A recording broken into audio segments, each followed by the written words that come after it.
మరికొంతమంది డ్రైవర్లు ఉన్నారు. వారిని అడిగి తెలుసుకుందాం వారి అనుభవాలు. మీరు చెప్పండి, మీ పేరు?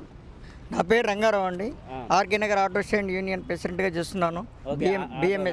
బిఎంఎస్ తెలంగాణ స్టేట్ ట్రెజర్గా ఇచ్చారు నాకు పోస్టు. మాకు అయినా కానీ ఈ బాధలు చాలా మంది చనిపోతున్నారు డ్రైవర్లు.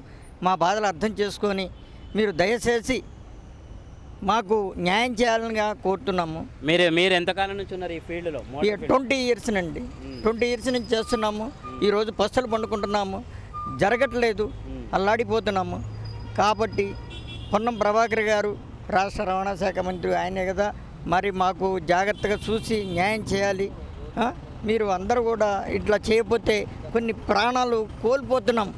మా బాధలు అర్థం చేసుకోవాలి. ఇప్పుడు ఆటోనా మీది? నాది ఆటోనే.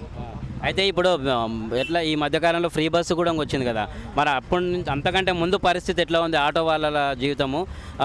ఇప్పుడు ఫ్రీ బస్ పథకం ఇంప్లిమెంట్ నిజంగా అంత ప్రభావం చూపిస్తుందా? ప్రభావం చూపిస్తుందనే కదండి మా బాధ. ప్రాణాలు కోల్పోయారు మా డ్రైవర్లు. ఇప్పుడు ఇవాళ రోజున ఇట్లానే కొనసాగితే అల్లాడిపోతారు. కాబట్టి దయచేసి మీరు మమ్మల్ని న్యాయం చేయకపోతే మాత్రం చాలా ఇబ్బందిగా ఉంటుంది. పస్తులు వండుకుంటున్నామండి, ఇవాళ రోజున తినడానికి కూడా లేదండి. అట్లా అయిపోతుంది పరిస్థితి. కాబట్టి ఇది మాకు న్యాయం చేయకపోతే మాత్రం ప్రాణాలు కోల్పోయే పరిస్థితి అండి. చాలామంది ఏమంటారంటే ఫ్రీ బస్సు పథకం పెడితే ఇక్కడ దీనిపై ప్రభావం ఎలా పడుతుంది అని కొంతమంది ప్రశ్నించే వాళ్ళు కూడా ఉన్నారు.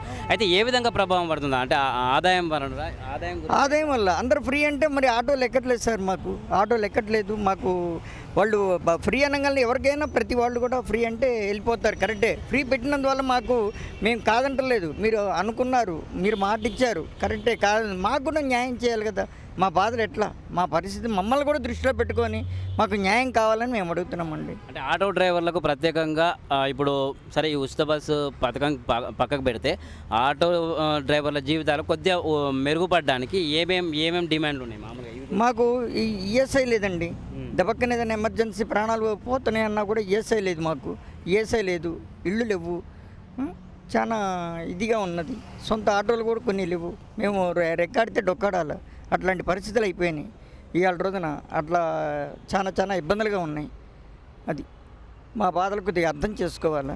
దేనికంటే గవర్నమెంట్ మేము వస్తే మార్పు వస్తుంది అనుకున్నాం, కానీ మాకు ఇట్లా పొట్ట మీద కొడతారని అనుకోలేదు. సరే పోయినాయి, న్యాయం అనేది మీరు చూడాలి. చూడకపోతే మాత్రం రేవంత్ రెడ్డి గారికి దయచేసి నమస్కారం చేస్తున్నాము. మా బాధలు అర్థం చేసుకొని జాగ్రత్తగా న్యాయం చేయండి సార్. మీరు వస్తే ఏదైనా మార్పు వస్తుందని మేము ఆశపడ్డాం, కానీ ఇన్ని బాధలు పడతామని మేము అనుకోలేదు సార్. ప్రాణాలు పోతున్నాయి సార్. మా బాధలు అర్థం చేసుకోండి సార్. దయచేసి ఇప్పటికైనా సరే కను ఇప్పి మా డ్రైవర్లని చూడాలి సార్. ఈఎస్ఐ లేదు, హాస్పిటల్కి అది చూడండి. కొద్దిగా డబుల్ బెడ్రూమ్లో అయ్యో ఇస్తారు కదా ఇందిరమ్మిళ్ళు, అవి ఇవ్వండి. కొద్దిగా ఇట్లా మాకు ఈ న్యాయమైన కోరికలే మేము అడుగుతున్నాం కదా సార్. మాకేం లేదు. కాబట్టి మీరు ఫ్రీ బస్సు మాట అన్నారు కాబట్టి మేమేం కాదంటలేదు సార్. మాకు కూడా మీరు న్యాయం చేయాలని మేము కోరుతున్నాం సార్.